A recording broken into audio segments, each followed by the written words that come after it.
welcome back to Work in Progress with Nicole Engelmann. This is the podcast where I have honest chats with other small business owners. And today I'm joined by Sally Brockway.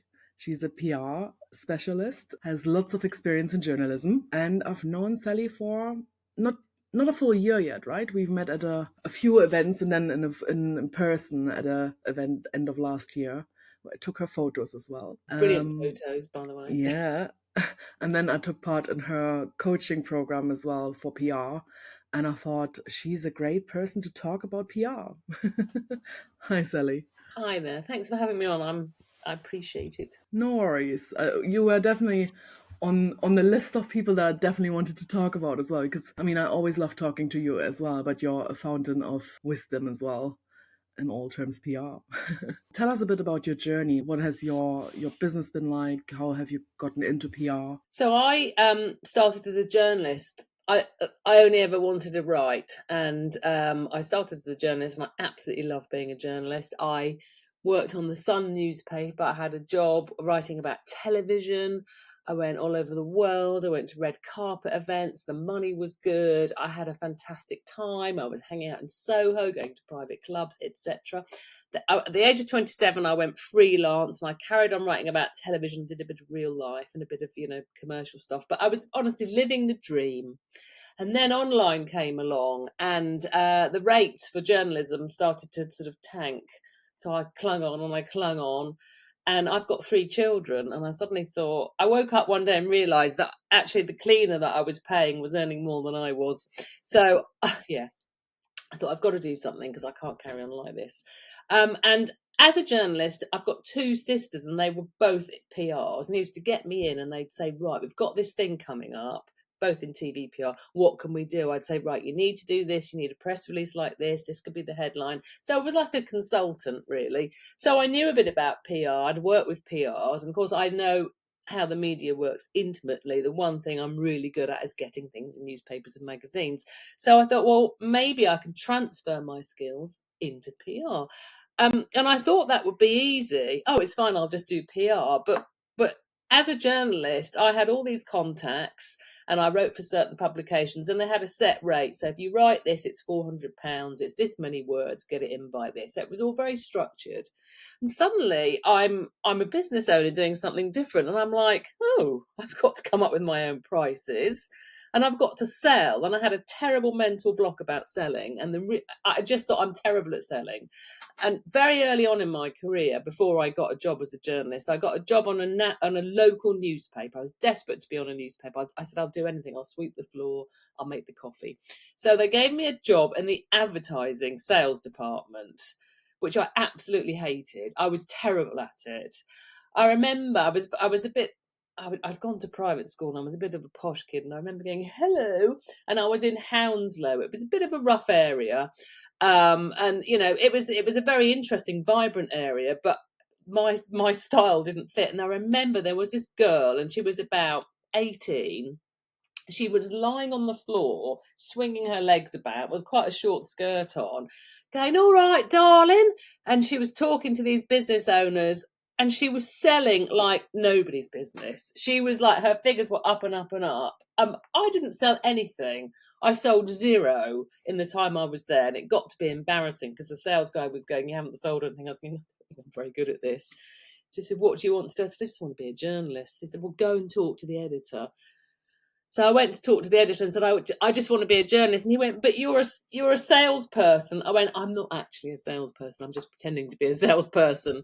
I want to be a journalist. So he said, we need someone to write advertorial, which is like a piece of editorial that you pay for. So there was a hotel having a 21st anniversary, which is very boring, and they sent me along to write about it because I thought this was really exciting. I had a notebook and I had a pen, and off I went, and I was doing interviews, and I got a job on that local paper. So that's how I started. But I had a mental block. I'm rubbish at sales. I sold 0 in that job, and suddenly I am in PR and I need to find clients and I've got to sell to them. So I really struggled with that big time. And I sort of managed a bit through contacts and telling people I'm doing PR, and someone I knew would tell someone else I knew. So I was working for people who were friends of friends of friends. And it sort of got better when I joined this organisation called Hoxby. It's a B Corp. and it's like a sort of virtual agency, and they put teams together.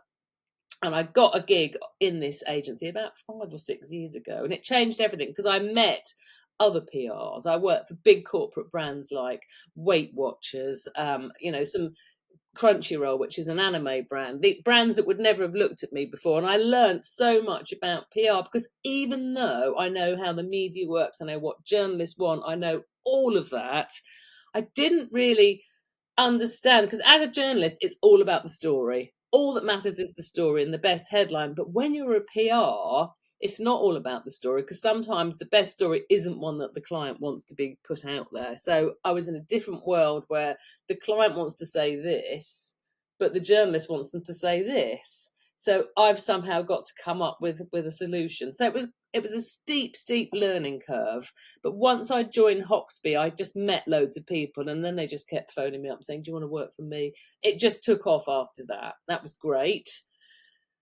And then about a year, PR is quite tough sometimes. Sometimes you get a client and you think that is going to be a tough sell, because UK press are cynical. They really are. They're fed up. They're not paid enough. The ones that have stayed in it are just miserable now because they're getting told they've got to get more click targets. You're not going to get paid anymore. People are being made redundant. So there's this bunch of quite miserable people, and you've got to sell them a story that they're basically not interested in, and you have to make them interested. So I'd felt for a while, God, this is really stressful, because especially if I was freelancing for a PR agency, which I do, and they'd promise all this thing to a client, and I'd think, oh God, that's quite a big promise. I'm not really sure that story is going to fly. And they go, yeah, we've told them this, this, and this. And I'd come along and I'd think it's just not going to happen like that. So I find it stressful, because if you buy an advert, you say to a newspaper, I want 500 words on this page. Here's £6,000. Thanks very much. Here's the picture. In PR, you've got no control. You send a story out, it might get ignored, it might get used, it might not get used. So it is quite, it's a bit like gambling, really. You're putting your money on something, you don't know if it's going to come in. And I did find it really stressful. I haven't got the temperament for it. I've got a risk. I don't gamble. I'm very risk averse. I'm very careful with money. And it's a certain sort of personality. And I thought, oh God, this is actually not really enjoying it. It's not that I hate it, but there's just something, I don't know what it is. And somebody said to me, who've been your favourite clients in PR? I said, that's really easy. There were 2 women. They were middle-aged women. They'd both written a memoir, which they'd self-published, and they wanted publicity. And I said, I loved working with them. And the person said, why? I said, well, they'd lived colourful lives. They had stories to tell. They'd overcome trauma. They'd been on a massive journey. I believed in what they were doing. I was so invested in them that I just knew I was going to get results. There wasn't a question about it. And in both cases, the results were off the charts. And someone said, well, why don't you work with those women? And it was like a light bulb moment. I was like, oh yeah, it's really, why don't I just work with those women? So about a year ago, I did a course called One to Many with someone called Lisa Johnson. I don't know if you've heard of it. Yeah. Where she teaches you how to turn the thing that you do into something you can do for lots of people. So I bought this course and didn't tell my husband because it was £2,000. And at the time, his salary had gone down. I wasn't earning a great deal as a PR because it was feast or famine. So I secretly bought this course. I thought, I'm not going to tell him until I've made the money back, and then I'll tell him. So I was secretly doing this course, like plugging myself into headphones and like learning about funnels and lead magnets and audience growth and who's your buyer. And these were things I'd never thought of before. I thought, oh my God, what's all this? What's sales psychology? What's scarcity? All of these things were completely new to me and fascinating. So I did the course and I thought, I'm going to go after the women I want to work with. So that's what I've been doing for the last year. And weirdly, in the process of doing this, I kept telling myself I was rubbish at sales. And there was a light bulb moment where I suddenly went, I'm actually really good at sales. In fact, last week I had a woman on a call and she said, you're really good at sales. And I thought, oh God, that's so weird, because she's reflecting something back I hadn't. And actually, this, you tell yourself lies, don't you? Think, I can't do maths, I can't do this, blah, blah, blah. I'd said I can't do sales, and actually I can, because all it is really you're selling your personality. And when I'm trying to sell to women I really want to work with, I don't have to sell because it's really obvious that I want to work with them. So in recent months, something has shifted, and a switch has gone on, and things have started to work. My energy's better. I'm more positive. I don't know if you find that. It's all in the mind, because if you're feeling a bit like nothing's working, nobody's buying anything, oh god, I'm rubbish, I go into a spiral. I can be quite negative. I'm under the desk thinking I'm crap, no one wants me, I just want to cry. Yeah, I can totally relate. And I think as well, Yeah. it's not that people are bad at sales. I think they're maybe just bad at certain kind of sales, like the standard cold call, buy this. But if you're actually really behind what you're doing, it's almost a no-brainer, because like you said, you're just selling what you love doing. People can sense the passion behind it and the belief behind it. And then in theory, it's still sales, but it's not really. You're just telling, oh, this is what I can do, and I really love working with you. So they kind of get swept away in your enthusiasm as well. And when you attract those people, because you've been on one of my group coaching courses, and that was the first one I think I'd ever done. I really love doing those. I would actually look forward to the calls, and I thought, oh my god, didn't I do this sooner? I love working with these people. I love encouraging people. So that was brilliant for me, because I just thought I found something I really love. It's like all the skills I've got I can utilize, but I'm very sociable. I love talking to people. I love teaching. I love supporting people. So the coaching, I just love it. I can't get enough. My energy is different. So I think the trick really with business is, sometimes we give ourselves a hard time because we're trying something new and it doesn't work. And I don't know about you, but I'm like, well, that's rubbish. You're crap. I don't know. What did you do that for? You just can't do anything. But actually, when you're doing something for the first time, you're not going to be brilliant. Do you know what I mean? If you suddenly took up, I don't know, horse riding tomorrow, you'd never done it before, you're not going to do the Grand National the following week. Yeah, exactly. In fact, I said to a client, I said, look, you're not trying to start a Tesco superstore. You're selling cherries at the side of the road. And I thought, actually, that's a really good analogy for myself, because it's just about those small steps. And I had to stop giving myself a hard time. You're doing something different, you're doing something new, and actually, you're doing really well. So I'm kinder to myself now. Yeah. Don't give myself a hard time. I've found what I love doing. I've found the people I want to work with. And so, that course with Lisa Johnson was the spark, really, and that's put me on this path. And I've kind of found my way, and I've met people like you. I've met amazing women, amazing business owners who are talented and interesting. And it's like, I love these people. These are my people. And, a year ago, I didn't realise that, I would be in this position, which I think is a very fortunate position. So I would just say to people, look, if you're starting out and you're thinking, oh my God, it's so hard, there's so much to do. I'm the social media manager, I'm the accountant, I'm the PR. We all feel like that. It's really normal. And it's really normal to make mistakes. And, life is a learning process, isn't it? Whatever you're doing, you're just learning every day. And I'm trying now to just enjoy the process. Even if I cock up and it all goes horribly wrong, I think, oh, well, at least I gave it a go. So it's about trying to find the pleasure in the moment, really. And I'm 60 now, and I just don't want to not enjoy my work. I've done that before. The advertising sales job was the worst job I'd ever had in my life. It killed me. I hated it.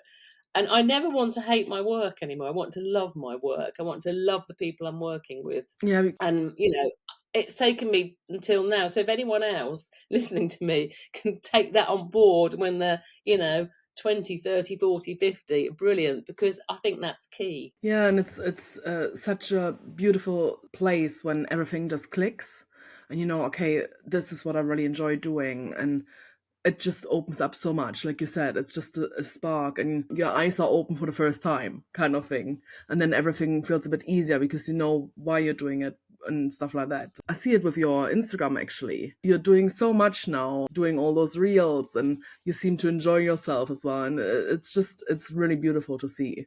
Honestly, Instagram has been a big learning curve for me. My first reel, I think it took me about 5 or 6 hours. It was a night. I remember going for a coffee with a friend going, I just don't know how you do this. How do you get the letters to change cut? Simple things. How do I get a background on my letters? I mean, and I'm doing it all on this tiny thing, and my eyesight's not brilliant. And I'm going, oh my God. I remember thinking, I can't, this is just taking all my time. It's like a nightmare. And it's that thing, isn't it? It's about, asking for help. You don't have to Mm. do everything. And I had a session with Kat from Level Up Socials. I met her at an event, and she gave me some tips, and I booked an hour session with her. And then I just asked people who were good at Instagram, and this lovely woman from my ballet class would take me out to coffee. I'd give her some PR tips, and she'd go, "Okay, I'm going to show you how to do this today." And she'd show me how to. Oh wow, I know how to put a cover on my reel now. So I was very slowly learning, and then I joined something very recently called Reels Rockstars, which is run by these two go-getting women. And you get a newsletter every Friday, and it just says, here's some ideas for reels, here's a tutorial, here's some trending reels. So it comes in, and I go, oh, I'll have a go at that one. I'm not coming up with anything original, really. I'll try this one. And people keep going, oh God, your reels are really, really creative. Even my daughter, who thought I was the most embarrassing creature ever, said the other day, Mum, you're actually creating some engaging content. So literally, that's just from realizing, do you know what? My superpower is not Instagram. So I need people to help me. So as soon as I joined Reels Rockstars, I mean, it's not great, my Instagram. I have problems with lighting. I mean, you're a photographer. You can frame a shot. I don't understand lighting. I did photography as part of my degree, and I was shit at it. I had to chat up some bloke that worked in the tech department, so he did all my pictures for me, because I just don't understand lighting. Everything looks wrong. I've got dark shadows. So I'm never going to be an expert at Instagram. I'm just doing my best, and that's enough, really. Yeah, exactly. And it's the best compliment to get from your daughter. You're actually doing something well on social media. Yeah, exactly. Brilliant. How do you actually find being more visible? Does that bother you at all, or do you think a lot about it? Do you know, it's weird, isn't it? I don't particularly. There's part of me that's saying, this is embarrassing. Who do you think you are? But that voice is the voice that stops me from doing things. It's the voice that makes me fall on the floor and go, I can't do this, I'm crap. And I've decided I'm not entertaining that voice. So I've got this voice going, my God, look at yourself. I'm thinking, I don't fucking care anymore. I've sworn on your podcast now. I don't Fine. care. I'm just going to do it and put it out there. What is the worst that can happen? And sometimes, you know what families are like. I did a reel, it was a Reels Rockstar one. They said, try this. And I did it. And it involved, the final scene was winking to camera. I just did it. And my family go, oh, I can't believe you winked on Instagram. Well, it's a bit cringy. And I'm thinking, is it? Is it really? Does anyone actually care that I winked on Instagram? Do you know? No. So I think you just got to I think most people have that, like, oh God, you've just got to get over it, because actually nobody cares what you're doing, because they're too worried about what everyone thinks about what they're doing. No one's Yeah. going, oh, look at her, what's she wearing, unless they're sad and they haven't got a life and they're very unhappy. And in that case, I don't care. I wish them all the best of luck and love. But nobody cares. You might as Yeah. well just get on with it. Exactly. Sometimes you have to embrace the cringe as well and make it fun. I think that's what I've learned as well, showing up more in the last year, 2 years now. Yes, I'm doing some of the trends, but maybe I put my own spin on it, or I kind of have a cheeky like eye roll or whatever, because that's more of my personality, tongue in cheek, dry humor and stuff like that. So rather than like taking it really serious and making it perfect, it's like I'll just make my own version of it and have fun with it. In the middle of Shoreditch, stand there for an hour and record lots of things with people walking past. It's like, I don't care. I'm not going to see those people again. And I get really good feedback on my social media now. I was like, yeah, it's worth it, because I don't actually care anymore what people think. I mean, you still think in a broader sense, yes, I do care, but it's not about like being judged or anything. But it's also because you're being yourself. So, see, I now know you and trust you as a photographer, because I know who you are. And I think I was guilty of this, because I thought, oh, a PR is supposed to look like this. They've got nice fingernails, they've got nice hair, they've got nice clothes, they go to bars and drink champagne. I'm not doing any of those things. Most of the time, I do dance classes. I'm in my dance gear, my hair's frizzy, I've got an allotment, my fingernails are always muddy. I don't actually look like a PR, so maybe I'll make myself sound like one. And again, I just thought, anyone that wants to work with me is going to get to know me. So there's no point me pretending I'm this when I'm actually this. it's like dating, isn't it? If you start dating and you're pretending to be something else, then the person that you hook up with is going to be disappointed. But if you start out as yourself, people know what they're getting. So again, I just thought, well, I'm just going to be me. And funnily enough, sometimes when I'm just really relaxed or I make a joke, people go, I loved that, really, you did. It was really funny. I don't think it's particularly funny, but people seem to like it when I'm being myself. So again, I'm like, well, I'm not going to try and be what I think a PR should look like or be. I'm just going to be myself. And the people that like it, like it. The people don't like it, that's fine. Yeah. Is there anything else that you kind of find challenging in running your own business? Because obviously it's a bit different than being a freelancer. You need a pipeline of leads coming in. I work with this coach called Rach Howarth, and she's so bloody organised. She's got spreadsheets and she knows what she's posting on this day. I'm a creative person. I'm quite scatty. I have great ideas, but they come out of the sort of madness. So actually, a strategy and planning, and I keep like thinking, right, I'm going to have a spreadsheet to sell this next thing, and then I forget it one day, and then I'm doing something else. I'm not a planner. Just haven't got a planning bone in my body, but you kind of need to plan and have strategy when you're running a business. You can't be all over the place. My accountant once told me that I was the worst client he had after I'd handed him a carrier bag full of receipts and went, here's my receipts, Tony. So I'm just not, you know, I was a person that never looked at a spreadsheet before I went into PR. And I'm like, what's this? A spreadsheet? Oh my God. So I have to force myself to use spreadsheets to plan. And tech is helping me. I use Calendly now for appointments and I get notifications. And so I'm trying to be more, that is my biggest struggle, I think, is being organised and planning and having a strategy. Because one minute I'm doing great, I'm selling loads, and the next minute I'm like, oh, I haven't got any leads. What am I doing now? It's that consistency, I find. Yeah, yeah. A lot of people go into business from something they've done before and then they just go solo and they underestimate all that it entails to run your own business. I mean, it's not just the accountant or the website that everyone definitely thinks about, but there's so many small things, like you said, being more organized, making sure that even when you're busy, you still have kind of marketing going on. So when that what you're busy with dries up, new things come in, and it's a lot for one person as well. It really is. And I can see why a lot of small businesses, go bust or people give up, because there is a point you're suddenly thinking, I'm spinning 1,000 plates. Is this all worth it? I mean, it really is all worth it, because again, you're learning. And actually, I'm not going to be the most organised person ever, but I'm going to be the best organised person that I can be. That's all I can do. I can't be, I'm never going to be the admin queen. I've just got to give it my best shot. Yeah, definitely. To kind of wrap the first part up, I always ask two questions to the guests. One is, what would you tell starting out Sally? Anything like she could do better, or any advice you would give her, or anything like, oh, keep doing this works? I would have said to her, just sort of giving yourself such a hard time. You're doing something new. Of course, you're going to make mistakes. Don't catastrophize. Stay positive. It's all good. And it's also count the wins, even the really small wins. Because I'm a bit like, yeah, it's all got to be really big, and I've got to get this person in the Telegraph. But there are small wins too. So it's like count the small wins as well. Yeah, definitely. I think it's we underestimate how much, a small thing can be, even if it's just someone messaging you, I love the reel, or I love the tip you gave, or I've just followed something you said and I got a really positive message back or whatever. It gives you a nice feeling, right? Yeah. It all counts. The other question is, what is something you're really proud of? Could be anything recent, could be something that's like 10, 20 years ago, anything that you're really proud of. Yeah, recently I came up with this new offer, and it's called Your Name in Lights. And I did it because I've got this client, and it's an influencer marketing platform, and they come out with lots of surveys with data.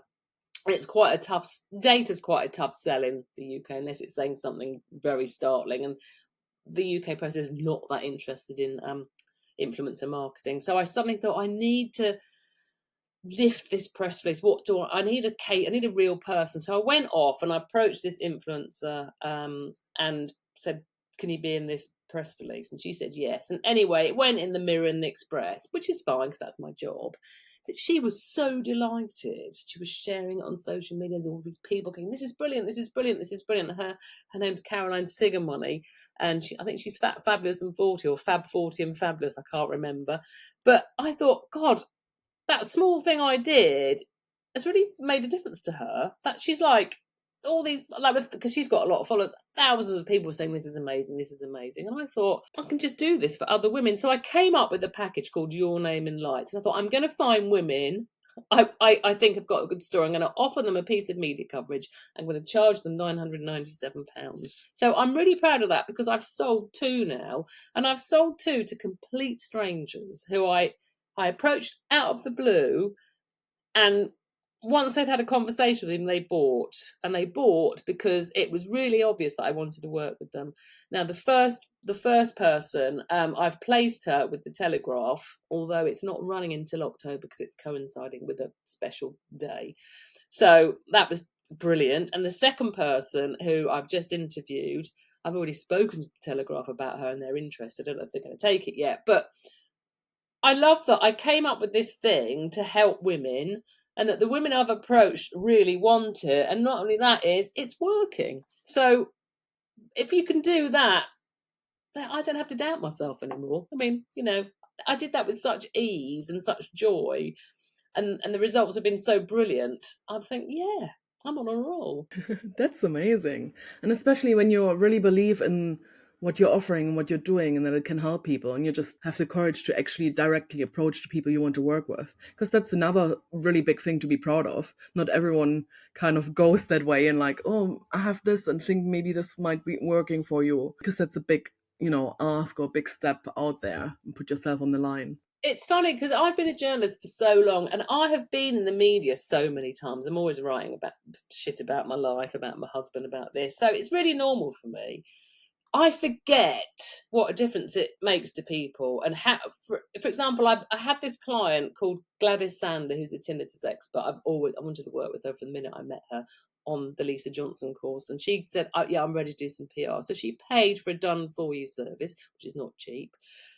And so I placed her in the Telegraph, and then the story went to the top of Apple News, and then I got Prima magazine interested. Then she ended up on Channel 5. Then the Mail Online did an interview with her. Then I did a local. So we did loads, and she did a testimonial for me the other day, and she just went, "It's been amazing.